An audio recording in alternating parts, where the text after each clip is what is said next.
Mittapalli Surender political ఎంట్రీకి సిద్ధమవుతున్నారు. లోక్సభ ఎన్నికల్లో పోటీ చేయాలని ఆయన డిసైడ్ అయ్యారు. దీనిలో భాగంగా బీజేపీ తెలంగాణ అధ్యక్షుడు కిషన్ రెడ్డిని మిట్టపల్లి సురేందర్ కలిశారు. బీజేపీ నుంచి పెద్దపల్లి లోక్సభ టికెట్ను మిట్టపల్లి సురేందర్ ఆశిస్తున్నట్లు తెలుస్తోంది.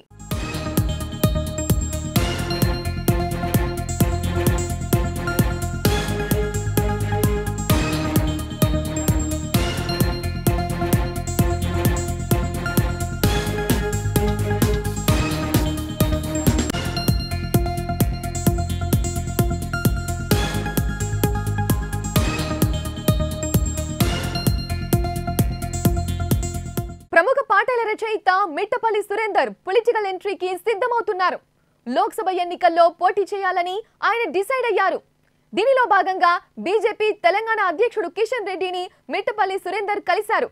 బీజేపీ నుంచి పెద్దపల్లి లోక్సభ టికెట్ను మిట్టపల్లి సురేందర్ ఆశిస్తున్నట్లు తెలుస్తోంది.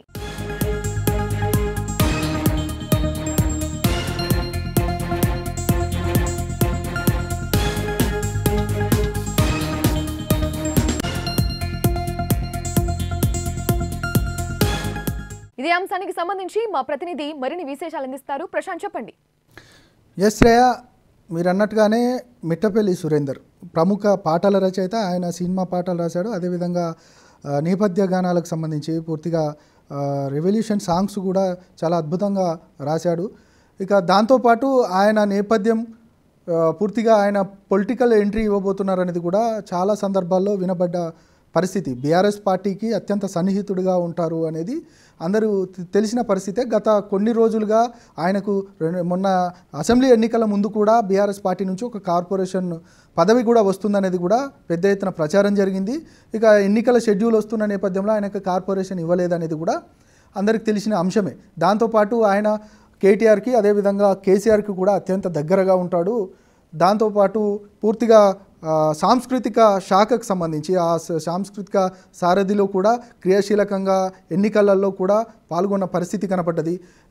ఏదైతే గతంలో సాయి చంద్ సాంస్కృతిక శాఖలో భాగమైన సాయి చంద్ ఆయన చనిపోయిన తర్వాత ఆయన కుటుంబంతో పాటు ఇటు బీఆర్ఎస్కు సంబంధించి చాలా దగ్గరగా ఉన్న నేపథ్యం కనబడ్డది.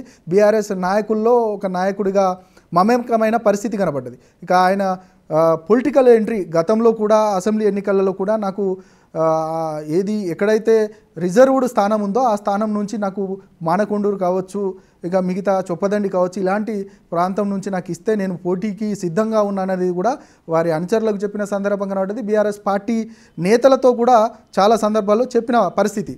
కానీ అప్పుడు బీఆర్ఎస్ పార్టీ టికెట్ ఇవ్వలేను అని చెప్పినట్టు తెలిసింది. అందులో భాగంగానే ఆయన అప్పటి నుండి పొలిటికల్ ఎంట్రీ కోసము ఖచ్చితంగా ప్రాతినిధ్యం వహించడానికి చట్టసభలలో ప్రాతినిధ్యం వహించాలనేది ఆయన అనుకుంటున్నట్టు తెలుస్తూ ఉంది. అందులో భాగంగానే బీఆర్ఎస్ని అడిగినప్పటికీ కూడా వాళ్ళు కాదనడంతో ఇప్పుడు ప్రస్తుతం మరొక మారు పార్లమెంట్ ఎన్నికలు రాబోతున్న నేపథ్యం కనబడుతూ ఉంది. పార్లమెంట్ ఎన్నికలలో కూడా బీఆర్ఎస్ పార్టీ నుంచి పెద్దపల్లి ఎంపీ టికెట్ ఇవ్వాలనేది కూడా కోరిన సందర్భం. కానీ బీఆర్ఎస్ పార్టీ ఇప్పటికే కొప్పుల ఈశ్వర్, మాజీ మంత్రి కొప్పుల ఈశ్వర్ని పోటీలోకి దించింది. ఆయన అభ్యర్థిత్వాన్ని కూడా ఖరారు చేసింది.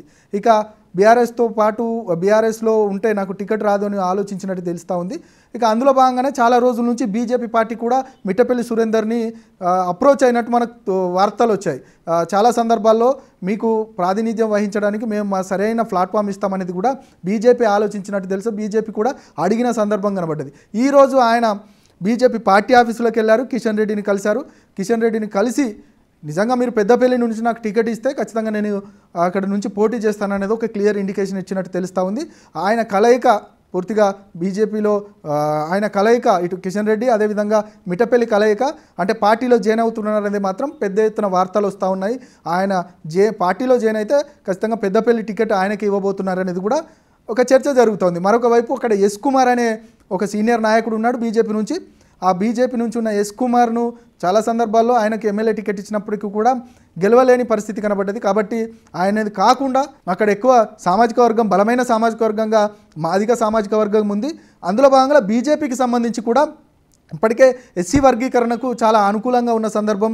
ఒకవైపు మందకృష్ణ ఇక హైదరాబాద్లో పెద్ద ఎత్తున సభ పెట్టి ఇక మోడీ చేతిలోనే వర్గీకరణ అంశాన్ని తెర మీదకి తీసుకొచ్చారు. వర్గీకరణకు మేము అనుకూలంగా ఉన్నాం అనేది కూడా బీజేపీ చెప్పిన సందర్భం కనబడ్డది. కాబట్టి వర్గీకరణ అంశానికి చాలా దగ్గరగా ఉంది. మాదిగలు ఎక్కువగా పార్లమెంటు కాన్స్టిట్యున్సీలో అంటే పార్లమెంటు పరిధిలో ఎక్కువ ఉంటారు. కాబట్టి మిట్టపల్లి సురేందర్ కూడా మాదిగ సామాజిక వర్గానికి సంబంధించిన వ్యక్తి కాబట్టి అక్కడ ఆయనకు టికెట్ ఇవ్వడం వల్ల చాలా కలిసి వచ్చే అంశంగా ఉండబోతుంది. బీజేపీ అక్కడ గెలవడానికి ఆస్కారం ఉందనేది కూడా ఈ రాజకీయ సమీకరణాలు ఈ అంచనాలు వేస్తూ ఉన్నట్టు తెలుస్తూ ఉంది బీజేపీ. అందులో భాగంగానే ఆయనతో అప్రోచ్ అయ్యారు. ఇక ఖచ్చితంగా ఆయన పార్టీలో జాయిన్ అయితే మాత్రం ఆయనకే టికెట్ ఇవ్వబోతున్నారనేది మాత్రం వార్తలు వస్తున్న నేపథ్యంలో ఇక ఆయన కలయిక ఒకవేళ పార్టీలో జాయిన్ అవుతారా, లేదు జాయిన్ అయితే టికెట్ ఇస్తారా, టికెట్ ఇస్తే ఏ విధంగా వెళ్ళబోతున్నాడు అనేది మాత్రం ఇప్పుడు ప్రస్తుతం ఆయన ముందున్న ఒక క్వశ్చన్ మార్క్గా చెప్పవచ్చు. దాంతోపాటు ఒకవేళ పార్టీలో జాయిన్ అయితే మాత్రం ఈ అడ్వాంటేజ్ ఉంటుంది, బీజేపీకి అడ్వాంటేజ్ ఉంటుంది.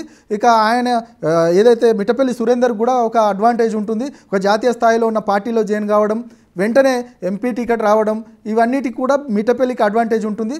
ఇక ఒకవైపు మనం చెప్పుకున్నట్టు ఇటు సామాజిక వర్గ దృష్ట్యా పార్లమెంట్ పరిధిలో ఈయనకు టికెట్ ఇవ్వడం వల్ల సామాజిక వర్గ దృష్ట్యా కలిసి వస్తుంది. దాంతోపాటు ఒక ఏదైతే ఉద్యమకారుడికి టికెట్ ఇచ్చామనేది కూడా మనం చెప్పుకోవడానికి ఆస్కారం ఉంటుందనేది కూడా బీజేపీ ఆలోచిస్తున్నట్టు తెలుస్తుంది. ఈ రెండు అంశాలను వేరియేషన్ చేసుకుంటే వాళ్ళిద్దరు కలయిక మాత్రం ఇక పెద్దపల్లి నుంచి టికెట్ ఇవ్వబోతున్నారనేది మాత్రం క్లియర్ ఇండికేషన్ వచ్చినట్టు మనకు తెలుస్తూ ఉంది శ్రేయ.